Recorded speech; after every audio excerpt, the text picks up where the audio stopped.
So we are less than 1 week away from WWDC, and Apple, of course, doesn't want you to be hyped up for hardware, decided to do their secret releases and secretly refresh the iPod Touch.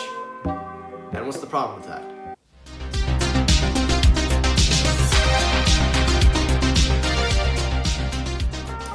Hey, what is up everybody? Michael here, welcome back to Technoid. And guys, I am sorry for the long break that I took. I'm sorry I didn't tell you guys in advance. I just went away to Carolina for a few days. Now that I'm back, and a lot of stuff is happening, so what did I miss?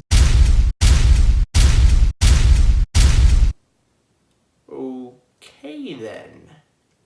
I missed a lot. So now we're caught up.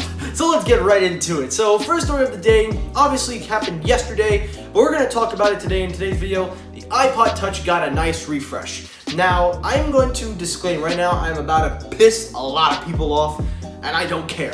Because I got something to say, and it's about the iPod Touch, and I'm not ranting about the device. Before you start saying you're disliking the device, absolutely not. And I'm going to tell you what I'm going to piss people about. So if you guys didn't know, Apple likes to do their little mini refreshes, usually during some events before software or anything. Like we saw with their streaming services, they did their whole refresh of iPads and things like that, basically showing that the event will not have hardware. And they're doing it with WWDC, and the first one up, obviously, we were expecting this, but we didn't think it was going to happen this soon. But it happened, a refreshed iPod Touch. This is the 7th generation or 8th generation. I really lost count of what generation we're on. Hardware-wise, nothing really changed. Only thing that changed was just the CPU. Sorry guys, I'm a little weird because, going up to Carolina, I get a little sick.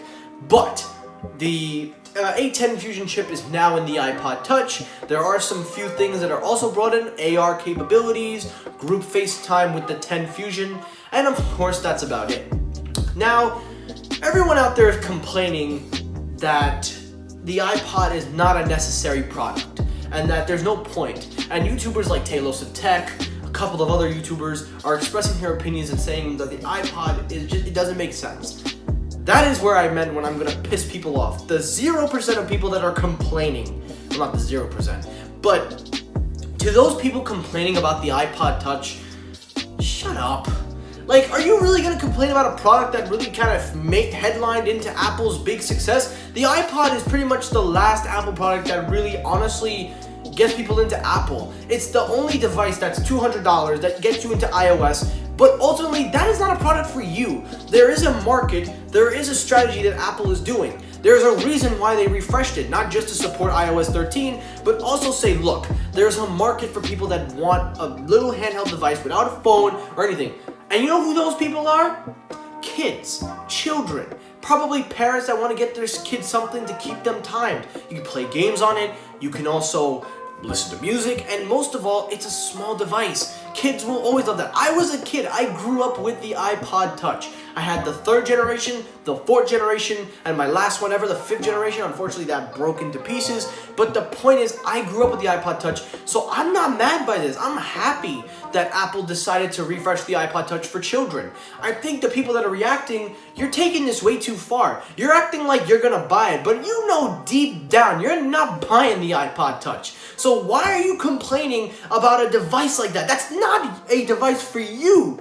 It's clearly for other people that want that kind of product. Now, Apple knows there's a market. That's why they did this. But to the people that say it's useless, there's no point, there's no need for it, like, what are you talking about? Like, are you thinking for a second? Do you not realize that that is the cheapest device to get a child? Now, of course, $200 is not by all means cheap, but if you compare it to like an iPad or something, it's still an easy device for kids. That's ultimately what I'm saying. This is a market for children to get into Apple. They're introductory to say, my first ever device was an iPod Touch, like me.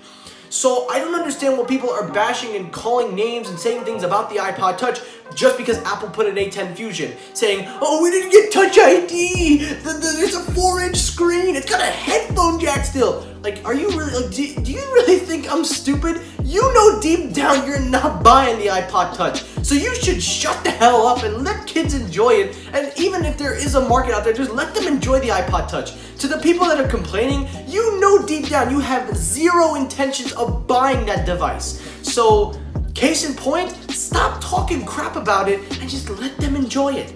You may not want it, but Apple knows there's a market and those people want it. So that's enough about the iPod Touch. I probably have pissed everybody off enough, and I'm okay now.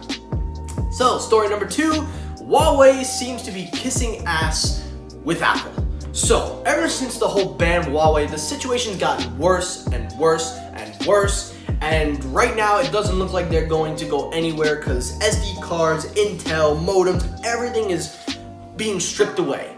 Well, according to this article from CNET, Huawei is praising Apple. If they were to get banned in China, they would back them up. Now, Huawei, as you know, they do like to go after the competition, but in this case, they're going up for Apple, saying that if China was to ban Apple, they would defend them. Now, on the one hand, you can say, all right, they're just, they're showing support. They don't want to see another company punished. But on the other hand, you could also think, they're kind of trying to be friends with Apple for a reason, or just trying to find a way for somebody to help them. Because if you think about it, it's not that they're doing it intentionally, but just look at the situation they're in. They can't use modems, they can't use SD cards, they can't even use their own software. So it would only make sense to go and try to praise the biggest company in the tech field right now to try and hope that they can bail you out or try to support you. And they've been trying, because they even said that they would be happy to supply modems for 5G for their phones if Intel was to back out. As we know, Intel did, but they decided to go with Qualcomm. So for me, it's not that I don't think that they're bullshitting. I think they're bullshitting. I think they're doing this just so that if they do have some ally, it'll be the biggest tech giant. But at the same time, we don't know. But I just wanted to put that out there because I find it funny that they've been trying to make friends with Apple when they've kind of, did some things, but that's another story.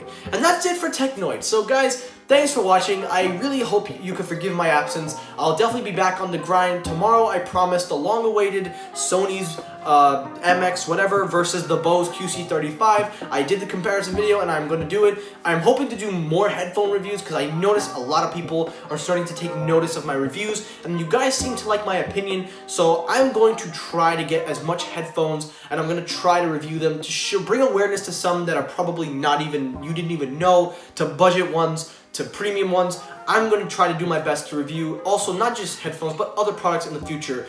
But I'm glad that you guys are watching and thank you guys so much for subscribing. Again, like, comment, subscribe, you know the motto. Thanks for watching and peace.